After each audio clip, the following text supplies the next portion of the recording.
Assalamualaikum warahmatullahi wabarakatuh. Perkenalkan, nama saya Yuga Inican Wicaksana dari Prodi Manajemen Fakultas Ekonomi, Ilmu Sosial, dan Humaniora. Kali ini saya akan mempresentasikan hasil tugas saya, yaitu tentang iman, ilmu, dan amal.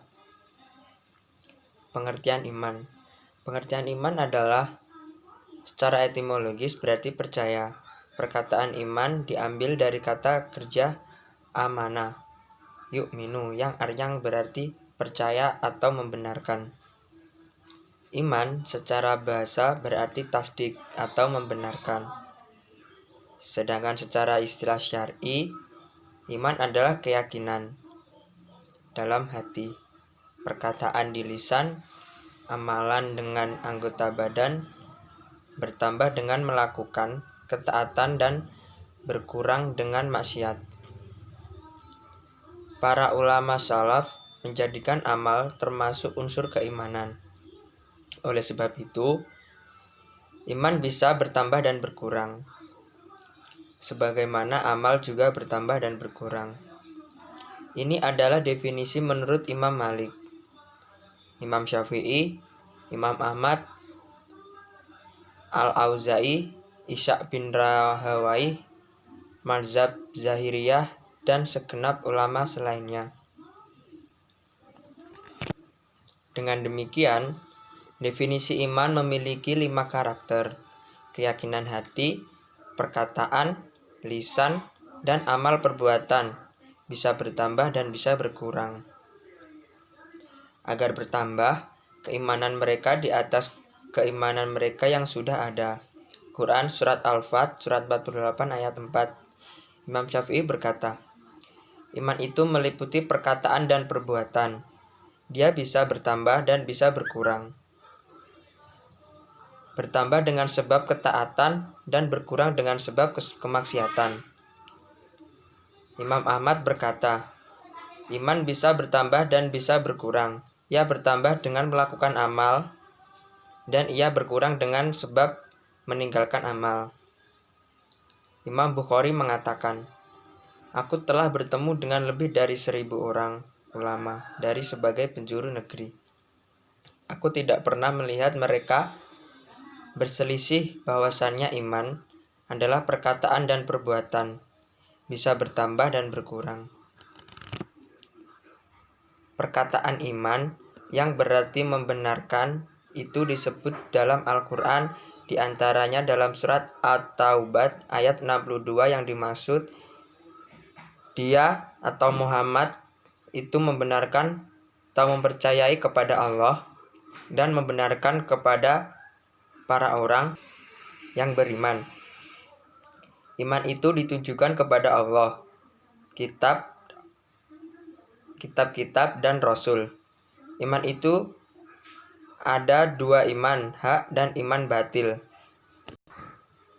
Definisi iman berdasarkan hadis merupakan tambatan hati yang diucapkan dan dilakukan merupakan kesatuan.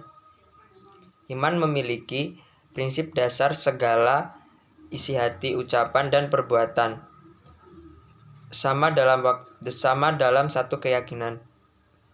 Maka orang-orang beriman adalah mereka yang dalam hatinya di setiap ucapannya dan segala tindakannya sama. Maka orang beriman dapat juga disebut dengan orang yang jujur atau orang yang memiliki prinsip atau juga pandangan dan sikap hidup. Para imam dan ulama telah mendefinisikan istilah iman ini, di antara lain seperti diucapkan oleh Imam Ali bin Abi Thalib. Iman itu ucapan dengan lidah dan kepercayaan yang benar dengan hati dan perbuatan dengan anggota.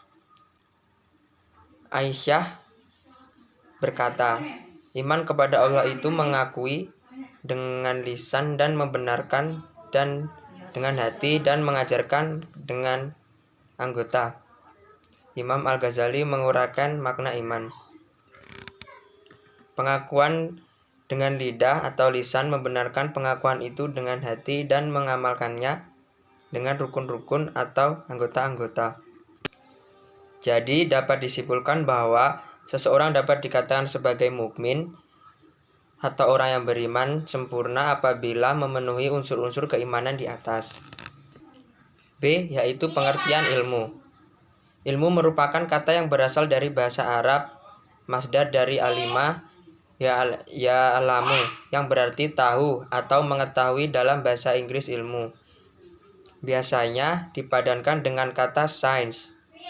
Dalam bahasa Indonesia, kata sains umumnya diartikan ilmu.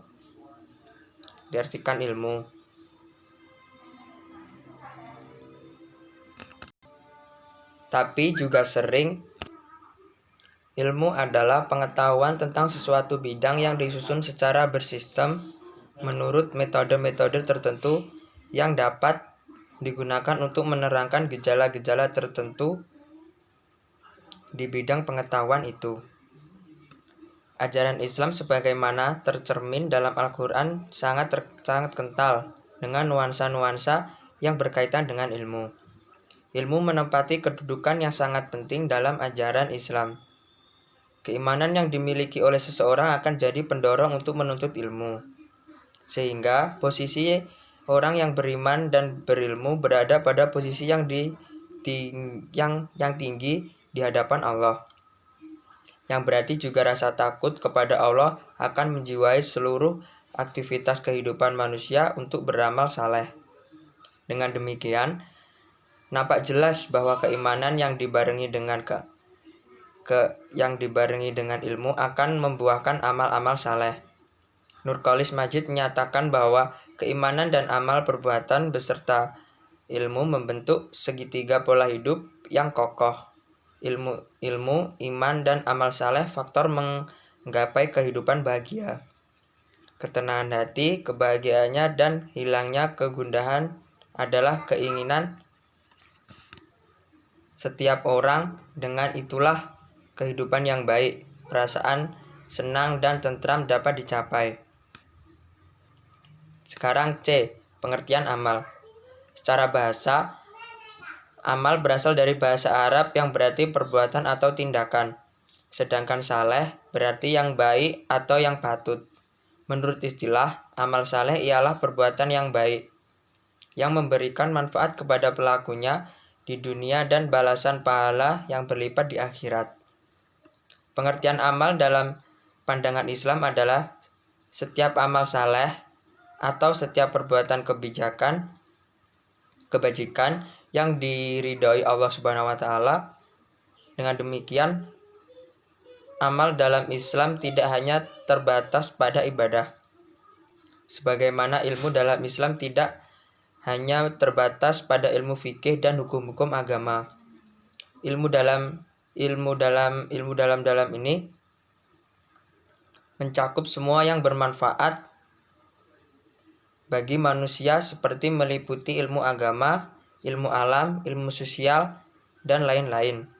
Ilmu-ilmu ini jika dikembangkan dengan benar dan baik maka memberikan dampak yang positif bagi peradaban manusia. Kata amal artinya pekerjaan. Dalam bahasa Arab, kata amal dipakai untuk semua bentuk pekerjaan. Tidak seperti anggapan sebagai masyarakat muslim yang mengembalikan kata amal dengan kata ibadah dan memahaminya sebatas kegiatan ritual seperti pergi ke masjid, membaca Al-Quran, sholat, puasa, haji, zakat, sedekah, dan segalanya. Dalam Al-Quran, kata amal terbagi kepada amalus salih atau pekerjaan yang baik dan amalus gairus salih atau pekerjaan yang tidak baik. Amalus gairus salih disebut pula dengan amalus syai'ah atau amal salah. Termasuk pula ke dalam kategori ini amalius syaitan atau pekerjaan setan dan amalus muswidin pekerjaan pelaku kebinasaan. Umat Islam diperintahkan melakukan amalus salih dan wajib menjauhi amalus syai'ah. Ada firman Allah Subhanahu wa taala yang mengajarkan kebaikan, dia mendapat pahala dari perbuatannya. itu, dan siapa yang mengajarkan kejahatan, maka orang yang melakukannya kejahatan itu tidak dibalas kecuali menurut apa yang dikerjakannya. Demikian presentasi dari saya. Wassalamualaikum warahmatullahi wabarakatuh.